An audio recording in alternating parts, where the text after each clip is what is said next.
Pour faire suite à la conversation du lundi de la semaine dernière, je vous invite à réfléchir aujourd'hui sur la complémentarité entre les forces de l'ombre et les forces de la lumière.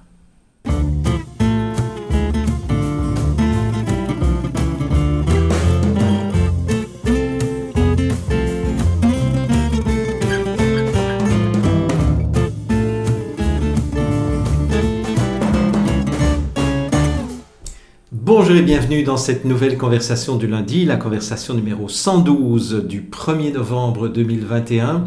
Je suis toujours aussi heureux de vous retrouver d'une semaine à l'autre et particulièrement cette semaine après cette conversation numéro 111 qui a eu un impact énorme à plein de niveaux différents. Et pas seulement sur vous d'ailleurs, mais aussi sur mes détracteurs et un certain nombre de chroniqueurs journalistiques. En tout cas, je ne sais pas s'il faut encore les appeler comme ça. Mais en tout cas, c'est une conversation qui a fait réagir dans tous les sens. Une conversation d'ailleurs qui est probablement parmi les 4 ou 5 plus belles conversations du lundi que j'ai produites depuis le mois de juillet 2019 lorsque j'ai lancé cette série.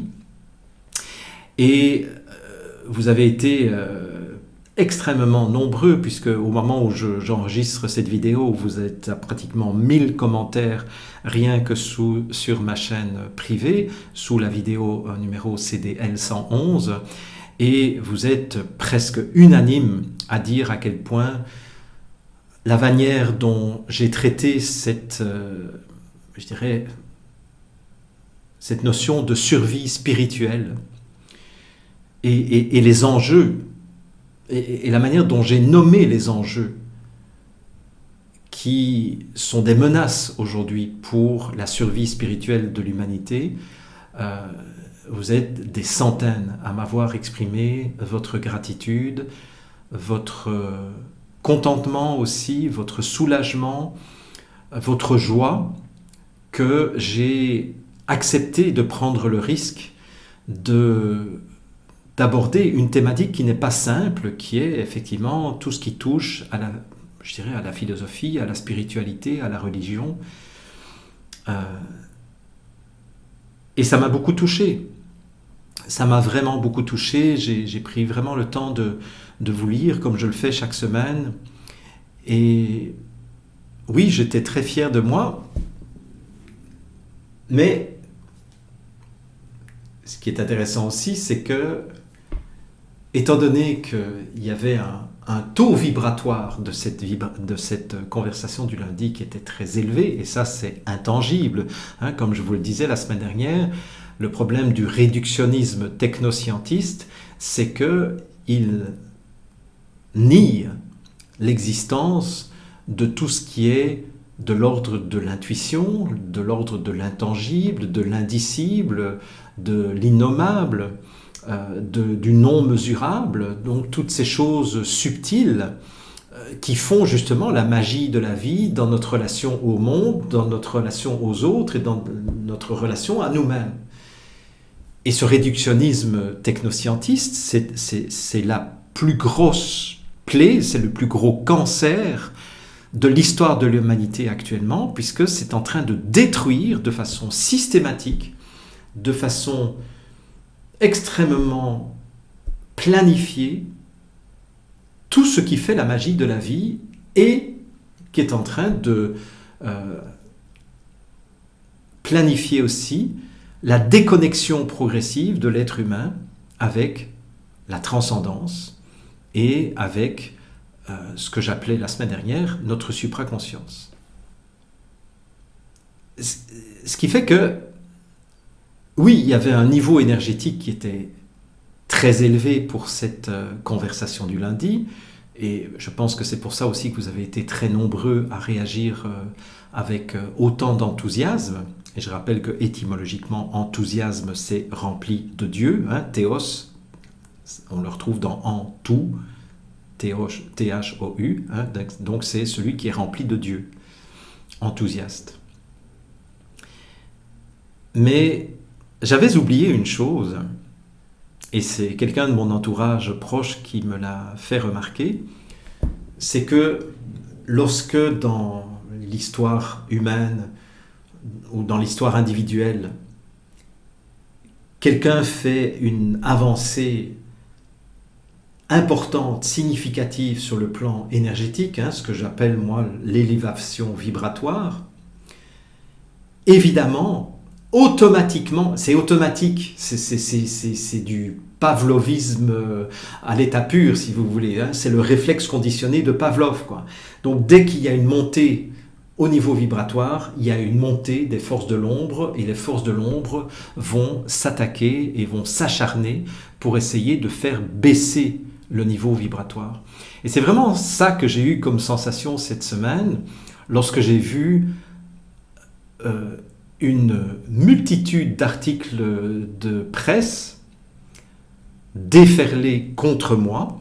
Bon, ça a commencé en France avec le journal du dimanche, puis d'autres journaux qui ont relayé donc ce rapport de la centrale des services centraux des renseignements généraux en France, qui ont identifié un certain nombre de leaders du conspirationnisme, dont Alexis Cossette-Trudel et moi pour le Québec, qui influençons et qui polluons finalement la conscience des pauvres Français.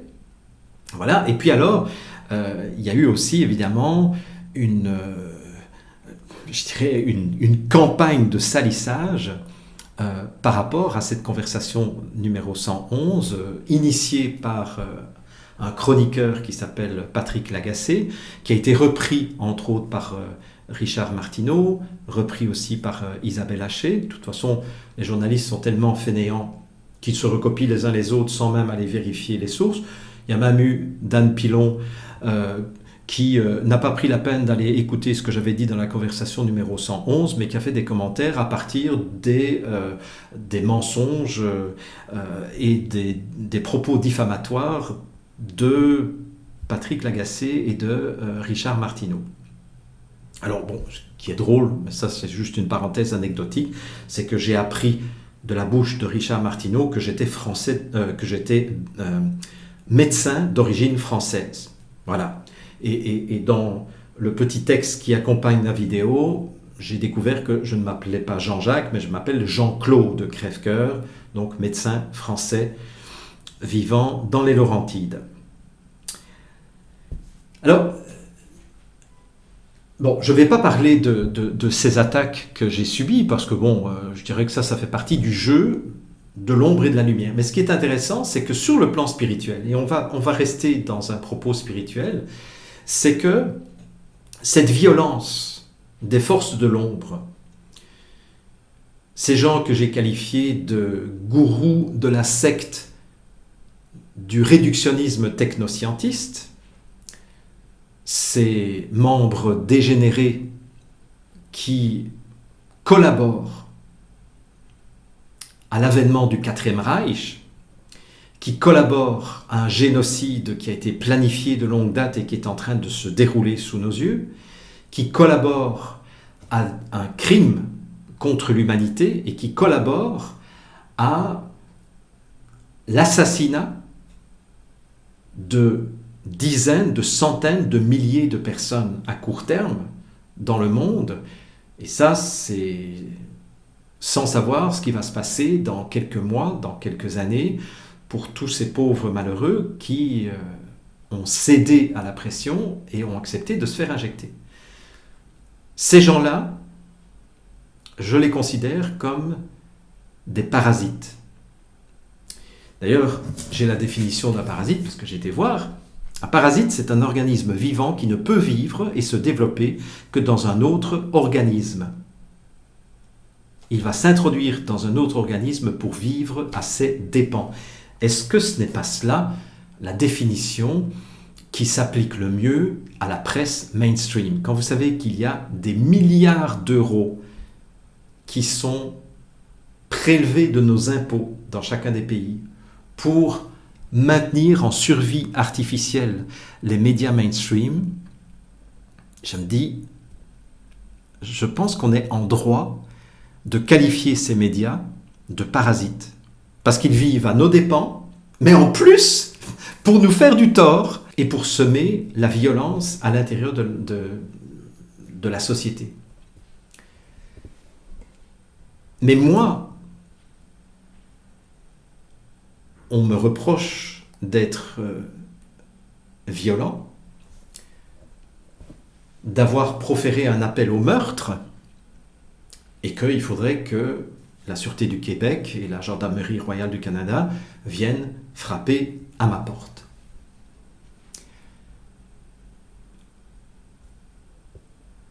Ce que j'ai trouvé intéressant du point de vue spirituel, c'est justement ce qu'on appelle dans les lois universelles la loi de l'équilibre. C'est-à-dire que quand il y a une montée de lumière, nécessairement l'ombre devient plus forte. Mais c'est ça qu'il faut voir. Et c'est ça que je vous invite vraiment à voir. C'est à reconnaître que chaque fois que vous faites un pas dans la direction de l'amour, de la lumière, de la vérité, de la bonté, de la beauté, de la tolérance, de la bienveillance, eh bien à chaque fois, vous allez attirer dans votre entourage, de la part de votre entourage, des réactions dans un premier temps d'opposition et de confrontation.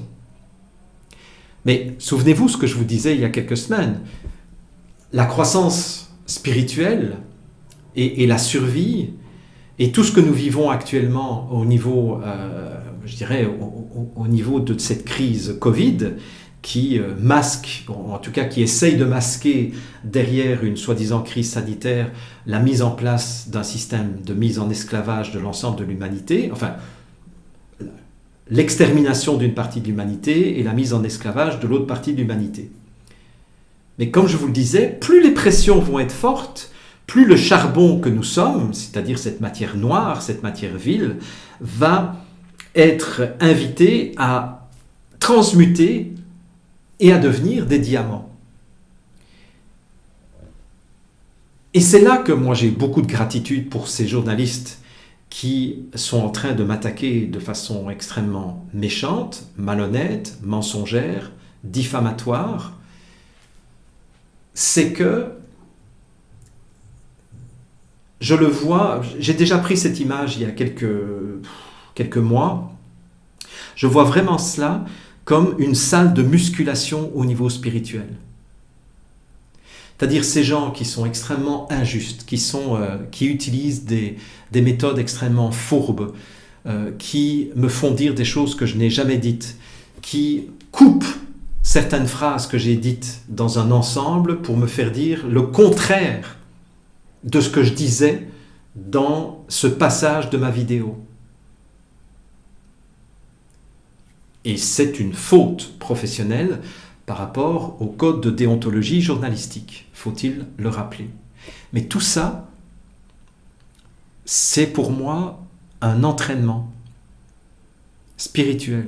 C'est comme si j'étais dans une salle de musculation de niveau supérieur pour continuer à m'entraîner, à rester dans la non-violence, à rester dans l'amour, à rester dans l'enthousiasme et de ne pas sombrer du côté obscur de la force, pour reprendre l'analogie et les termes de la saga de Star Wars. Alors, pourquoi est-ce que je dis ça? C'est parce que lorsque j'ai pris connaissance de la chronique de Patrick Lagacé à la radio, c'est une de mes amies qui m'a dit « Hey, je suis en voiture, là, il y a Patrick Lagacé qui est en train de dire du mal de toi. » Donc, j'ai été écouté. Et d'ailleurs, je vous laisse le lien pour que vous puissiez aller l'écouter aussi. Je vous laisse le lien des 3 articles mensongers qui ont été, je dirais, diffusés à mon propos. Ma première réaction, ça n'a même pas été la colère. Ma première réaction, ça a été la tristesse. Mais même plus loin que ça, c'était un sentiment de souillure. J'avais vraiment le sentiment que le joyau que je vous avais offert à travers cette conversation du lundi numéro 111, qui en plus, par parenthèse, au niveau numérologique est un chiffre extrêmement puissant, donc c'est pas par hasard que j'ai dû m'y reprendre à 4 fois pour être capable d'accoucher de cette conversation la semaine dernière. Et ce n'est pas par hasard non plus que le niveau vibratoire de cette conversation a été aussi élevé et donc a attiré autant d'obscurité. Ça a été la même chose pour la vidéo, la conversation du lundi numéro 33 que j'avais diffusée début avril 2020, qui a été la vidéo la plus critiquée, qui a été la plus citée par les médias mainstream pendant des mois et des mois. C'est la première vidéo qui a été censurée par YouTube. C'est la première vidéo qui a fait l'objet d'un fact-checking par l'AFP, par la section AFP factuelle, où ils ont démoli 5 des 34 informations que je donnais dans cette vidéo. D'ailleurs, je vous invite, si vous avez un peu le temps, d'aller réécouter ma vidéo numéro 33, la conversation du lundi numéro 33. Vous allez voir que ce que j'annonçais à l'époque et qui avait l'air un petit peu farfelu comme ça, ou un petit peu exagéré, eh ben, il y a peu de choses que j'ai annoncées à l'époque qui n'est pas en train de se réaliser. Sauf que mon malheur, c'est que je l'ai dit bien avant que beaucoup de gens n'éveillent et ne comprennent dans quel jeu nous étions en train d'être entraînés. Je ferme ma parenthèse sur l'aspect numérologique. Je reviens au sentiment de souillure. J'ai vraiment eu un vrai sentiment de souillure dans le sens où je vous avais vraiment livré le meilleur de moi-même et vous l'avez reçu 5 sur 5.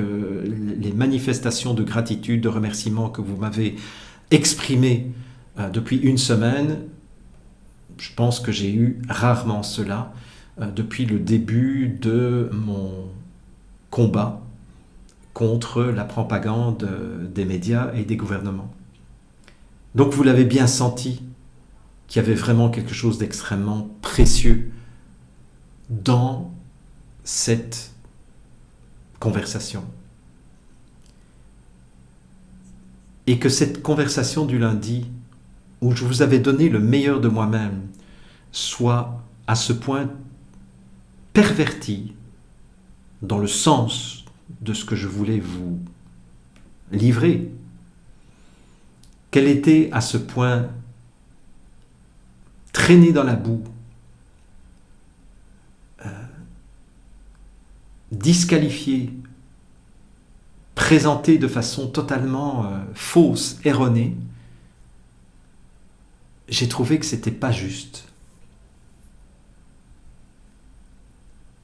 C'est comme si tout à coup, j'avais donné des perles aux pourceaux. Évidemment, vous n'étiez pas les pourceaux, mais ces journalistes, à la limite, n'auraient même pas le droit. Ils ne sont pas dignes d'écouter ce que je vous livrais ce jour-là. Parce que c'est à vous que je m'adressais, ce n'est pas à eux. Alors c'est clair qu'ils ont été chercher le mot dans 55 minutes de conversation, qu'ils ont monté en épingle, en tout cas Patrick Lagacé, pour dire que lorsque je disais qu'il fallait terrasser les membres, les gourous de la secte du réductionnisme technoscientiste, parce qu'ils mettaient en danger l'avenir de l'humanité dans son entièreté, évidemment, vous aviez compris qu'après 50 minutes ou 45 minutes où je vous ai parlé de spiritualité, où je vous ai parlé de connexion subtile avec la nature, avec les autres et avec soi-même, toutes ces choses indicibles, toutes ces choses intangibles qui font partie justement de la magie de la vie. Quand je vous disais, nous allons terrasser ces gourous, je pense qu'il n'y en a aucun parmi vous qui a compris que j'étais en train de lancer une croisade ou un djihad pour vous demander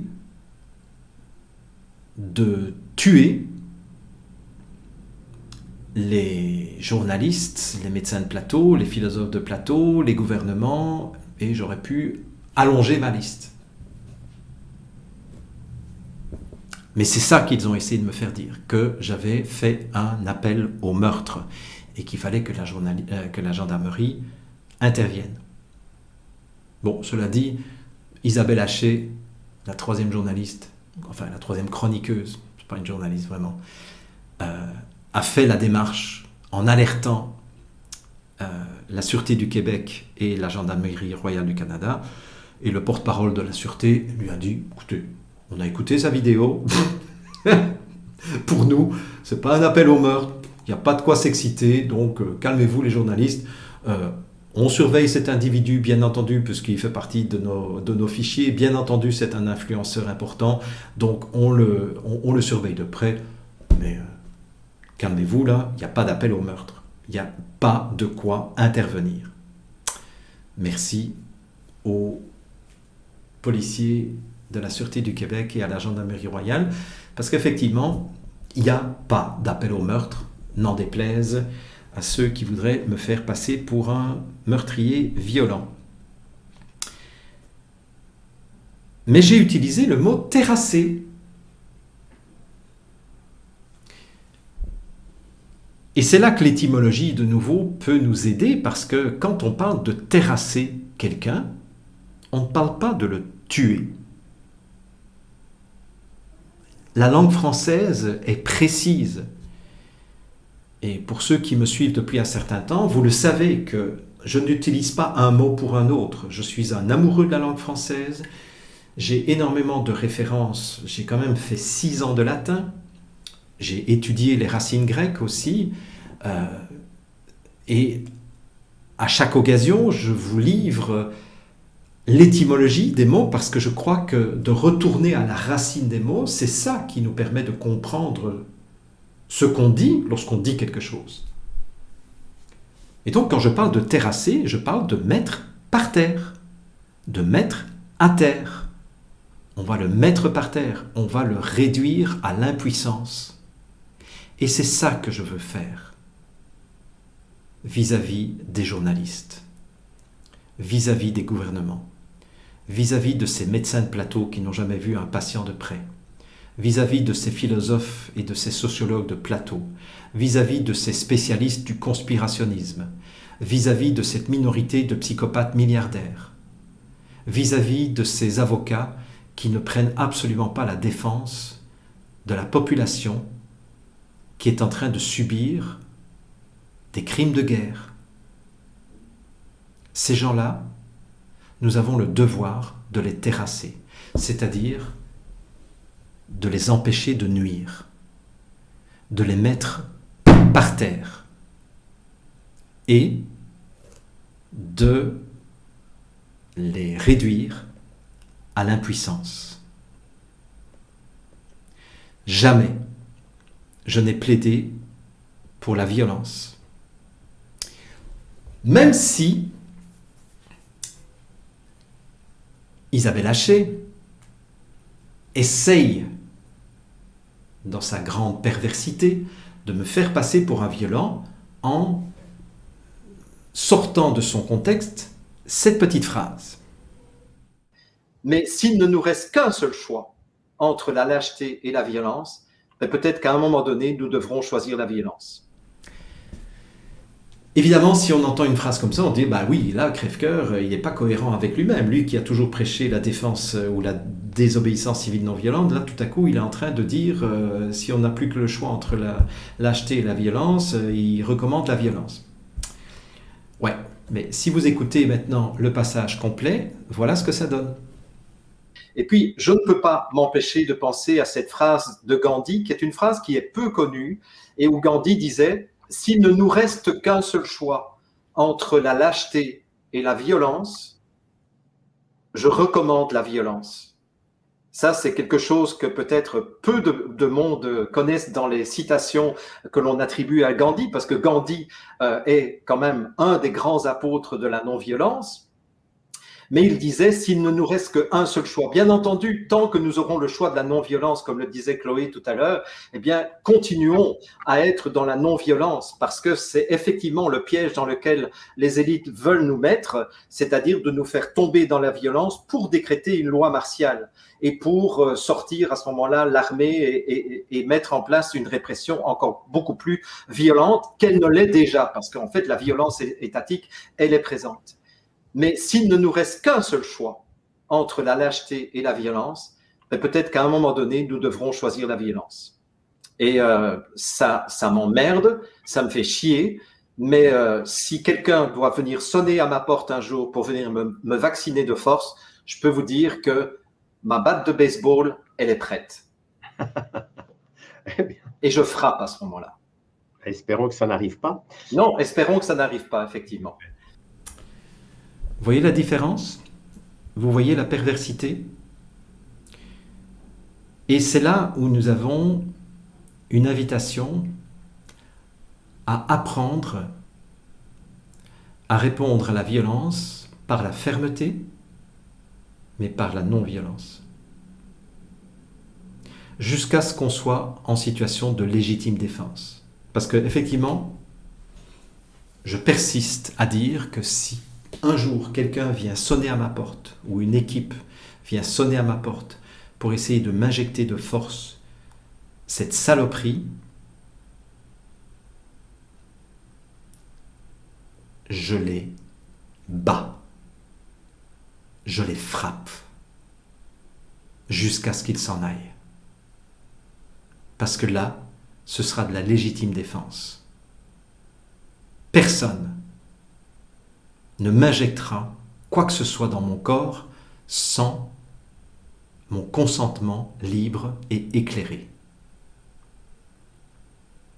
Et si quelqu'un essaye de le faire, je suis prêt à lui foutre la torgnole de sa vie. Et si ce n'est pas suffisant, je suis prêt à le battre jusqu'à ce qu'il recule. Nous avons ce devoir de défendre notre intégrité. C'est ce que je vous ai dit. Mais nous avons le devoir aussi de terrasser tous ces parasites qui sont en train de devenir la nuisance, la pire nuisance que l'humanité ait connue depuis le début de l'histoire que nous connaissons en tout cas. Peut-être qu'il y a déjà eu des parasites aussi nuisibles dans d'autres périodes de l'histoire dont nous n'avons plus aucune trace, mais ce sont des parasites que nous devons terrasser. Et nous y arriverons, parce que le mensonge ne peut pas tenir éternellement. La fourberie ne peut pas tenir éternellement. Alors quand je vous parle de terrasser, j'ai choisi ce mot. J'ai ici dans mon carnet, chaque semaine je prépare mes conversations du lundi. C'est marqué, vous le voyez à l'écran, combat, terrasser les gourous du technoscientisme et tous ces crétins larbins perroquets. Et replacer le subtil, l'indicible, l'intangible, le vibratoire, l'invisible au centre de notre vie. Ça, c'était les deux combats que je vous avais présentés la semaine dernière. Donc si j'ai mis terrasser, c'est bien parce que je voulais utiliser le mot terrasser. Et terrasser, ça fait allusion, d'une part, à l'archange Saint-Michel. Vous allez me dire, qu'est-ce qu'il vient faire là-dedans? Ce qu'on dit dans la tradition alchimique, et on dit ça aussi dans la tradition chrétienne, l'archange Saint-Michel a terrassé le dragon. Il ne l'a pas tué, mais il l'a terrassé, c'est-à-dire qu'il l'a réduit à l'impuissance. Et d'ailleurs, vous voyez dans un certain nombre d'images, vous voyez que le dragon est encore vivant, mais il est maîtrisé. C'est ça que nous allons faire avec ces dégénérés parasites de la société. Nous allons les maîtriser. Nous allons les réduire au silence. Nous allons les empêcher de nuire encore à l'humanité. Et ça, c'est un devoir sacré que nous avons. Et nous le ferons de façon non violente. Parce que si nous le faisons de façon violente, ce sera le prétexte rêvé pour les autorités en place qui essayent de mettre en place cette dictature, d'instaurer la loi martiale. Et là, on est foutu là. Il n'y a plus de liberté, plus aucune liberté de manifester, la liberté de parole, la liberté de réunion, etc. Ce sera fini là. Ce sera la loi martiale. Et là, on nous tirera à balles réelles si nous osons aller manifester dans les rues. Mais il y a plein d'autres moyens. Et ça, c'est ce que je vais vous enseigner dans les prochaines semaines. Il y a plein d'autres moyens pour réduire ces gens, ces parasites, à l'impuissance. Donc nous allons les maîtriser, malgré les milliards qu'ils reçoivent pour être tenus en vie artificiellement. Et remarquez que Saint Michel, c'est pour ça que c'est un symbole alchimique, Saint Michel, lorsqu'il terrasse le dragon, il amène l'énergie du dragon à se comprimer, à se réaligner pour devenir une énergie lumineuse et une énergie que nous allons pouvoir mettre au service du bien, du beau et du bon et de la vérité. Et c'est ça que nous avons à faire. Nous allons prendre le contrôle des médias. Nous allons prendre le contrôle de la parole publique pour la mettre au service de la lumière. Il y a aussi, dans l'iconographie chrétienne, toujours, dans le livre de l'Apocalypse, la Vierge Marie qui terrasse le serpent. Alors c'est intéressant, hein, je vous fais une petite parenthèse là, gratuite, en supplément de cette conversation, c'est que le premier livre de l'Ancien Testament, c'est le livre de la Genèse, comme vous le savez probablement, et donc c'est là où on raconte le début des temps et la création de l'homme et de la femme, etc. Bien. Et vous avez Adam et Ève au paradis terrestre. Et puis, le dernier livre du Nouveau Testament, donc le dernier livre de la Bible, le premier livre de la Bible, l'Ancien Testament, c'est le livre de la Genèse. Le dernier livre du Nouveau Testament, donc qui est aussi le dernier livre de la Bible, c'est l'Apocalypse. Et dans l'Apocalypse, bon, il y a plein de récits symboliques évidemment, je ne vais pas rentrer dans l'analyse de l'Apocalypse, mais vous avez la Vierge qui terrasse le serpent. Or, quand vous savez que la Vierge, on l'appelle aussi la nouvelle Ève. Pourquoi ? Parce qu'en fait, la première Ève, elle a chuté, elle a péché, dans le sens où elle s'est laissée séduire par le serpent et elle a goûté au fruit de l'arbre de la connaissance du bien et du mal. Et c'est là que Ève est rentrée dans la dualité. C'est là que Ève est rentrée dans le jugement. Parce qu'à partir du moment où on a goûté au fruit de l'arbre de la connaissance du bien et du mal, on va commencer à voir la réalité en termes de bien et en termes de mal. Remarquez que quand je vous parle de lumière et d'obscurité, je suis moi aussi dans la dualité. Je suis aussi dans cette façon dichotomique de voir la réalité. Et ça, c'est une image de Omran Ivanov qui dit dans un de ses écrits, sur le bien et le mal, justement, il dit, si vous êtes en présence de deux bœufs qui sont attachés à une roue horizontale qui actionne une pompe qui va puiser de l'eau dans un puits profond. Mais si vous regardez les bœufs comme ça et que vous n'êtes pas conscient de ce qu'ils font, vous allez avoir l'impression qu'il y en a un qui avance pendant que l'autre recule. Et vous allez vous dire, mais ces deux bœufs sont antagonistes l'un de l'autre. Il y en a un qui travaille pour le bien, tandis que l'autre travaille pour le mal. Mais si vous prenez de la hauteur, dit Ivanov, et que vous regardez les choses de haut, vous allez vous rendre compte que, effectivement, les deux bœufs travaillent à la même œuvre. C'est là aussi que l'ombre et la lumière travaillent à la même œuvre. Ces parasites qui sont en train de nous rendre la vie impossible, ces journalistes qui passent leur temps à essayer de discréditer les lanceurs d'alerte, les gardiens de l'humanité, ces journalistes sont en train, sans le savoir, de contribuer à l'éveil des consciences d'une immensité de personnes qui jusqu'à présent étaient inconscientes. Une immensité de personnes qui jusqu'à présent avaient foi dans les médias mainstream. Et avec tous les mensonges que les journalistes continuent à répéter depuis maintenant 20 mois, 21 mois, 22 mois. Et avec toute cette vérité qui est en train de sortir de toutes parts, et ils n'en sortent plus, ils ne savent plus où donner de la tête, alors ils tirent encore à bout portant sur les principaux leaders, mais ils n'ont pas compris qu'il y a des centaines de gardiens de l'humanité qui, tous les jours, font circuler de l'information de vérité par rapport à ce qui est en train de se passer. C'est-à-dire que petit à petit, nous sommes en train de les réduire à l'impuissance dans leur capacité à continuer à mentir. Mais quand ils mentent comme ça, ils provoquent chez les gens qui étaient endormis un réveil de conscience et en disant « Merde, on m'a trompé ». C'est ce que se disent un certain nombre de personnes qui ont été doublement vaccinées, doublement injectées, je devrais dire, et qui maintenant se rendent compte que tout ça, c'était de la foutaise, tout ça, c'était du conditionnement, que maintenant on leur impose une 3e dose, sinon ils perdent leur passe vaccinal, alors qu'ils l'ont fait pour avoir un passe vaccinal.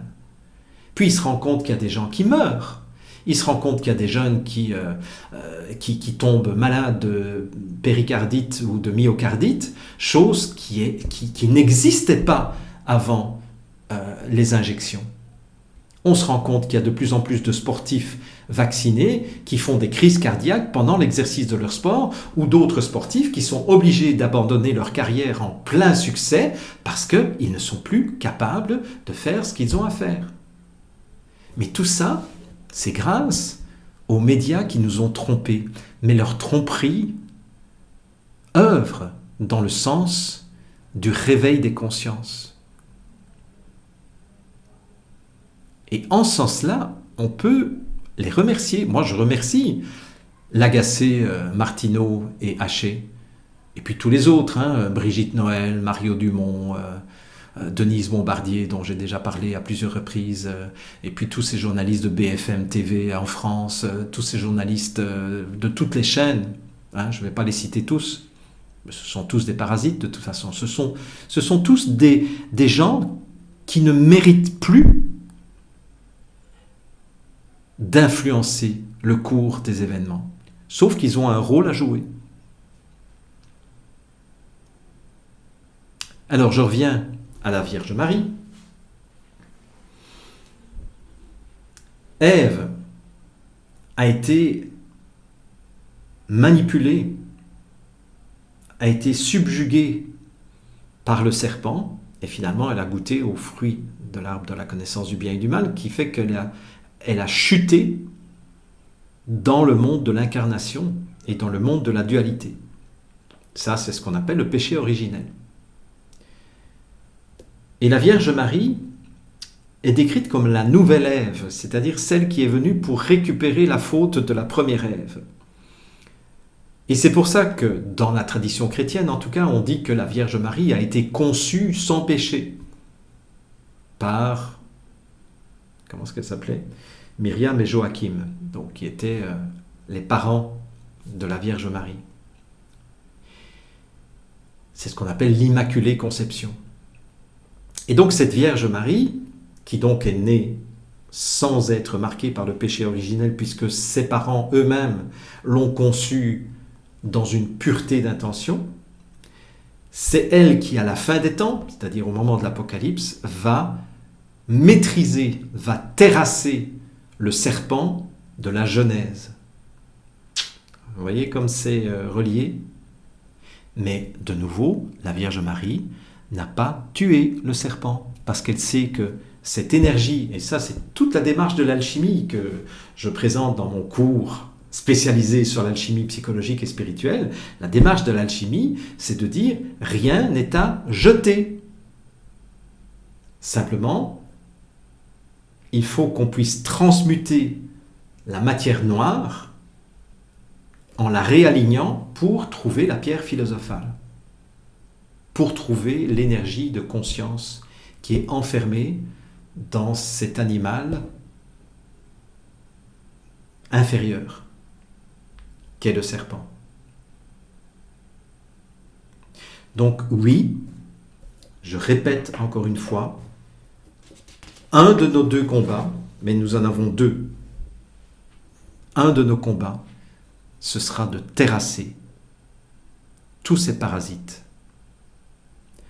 pour transmuter l'énergie qu'ils véhiculent de telle sorte que, à leur insu, ils vont contribuer à l'élévation des consciences et au réveil de ceux qui sont endormis.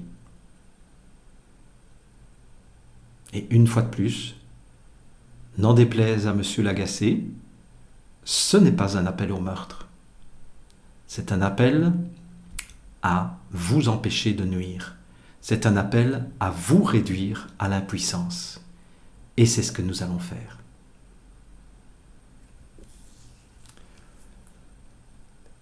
La semaine prochaine, j'intitulerai ma conversation du lundi « Survivre à la violence en dictature ». Et c'est là que je vous montrerai en quoi le fait de choisir la non-violence plutôt que la violence est un exercice extrêmement périlleux et extrêmement difficile, exigeant. C'est une initiation. Faire le choix de la non-violence, et je vous donnerai toute une série d'exemples, c'est faire un choix qui est beaucoup plus exigeant sur le plan spirituel et qui demande beaucoup plus de force de caractère que faire le choix de la violence. Mais je pense vraiment que comme nous sommes dans un contexte où la violence est systémique et systématique, je pense que ce sera vraiment intéressant qu'on prenne le temps la semaine prochaine de réfléchir ensemble à qu'est-ce que ça signifie exactement se battre de façon non violente, mais se battre. Et vous allez voir qu'il y a quelque chose de très paradoxal dans le combat non violent, parce que c'est un combat. Et la non-violence n'a rien à voir avec le fait d'être lâche. La non-violence n'a rien à voir avec le fait d'être mou et de tout accepter et de se faire marcher dessus. Ça, c'est un combat. L'autre combat dont je vous avais parlé la semaine dernière, et je le rappelle encore, pour équilibrer les deux polarités, c'est de redonner une place à l'indicible, à l'intuition, à l'intangible, à l'invisible, dans notre vie, que ce soit dans notre rapport au monde, dans notre rapport aux autres et dans notre rapport à nous-mêmes. Ce sont deux combats que nous allons devoir mener en parallèle, et ce n'est qu'à ce titre-là, si nous menons ces deux combats, que nous pourrons un jour ensemble construire un monde qui correspond à nos aspirations profondes et aux aspirations profondes de notre âme. Voilà les amis, je vous laisse avec ça, et comme je vous l'avais dit la semaine dernière, faites ce qui vous semble bon pour vous, faites ce qui vous paraît juste pour vous, parce que je ne peux pas dire autre chose, parce que je respecte trop votre liberté et votre intégrité. Et je serai toujours aussi heureux de lire vos commentaires sous cette vidéo. Et je vous réserve, d'ici lundi prochain, je vous réserve quelques surprises parce que... Non, je vous dis rien. Mais je vous préviendrai et vous verrez des choses apparaître. Alors, je vous embrasse et prenez bien soin de vous.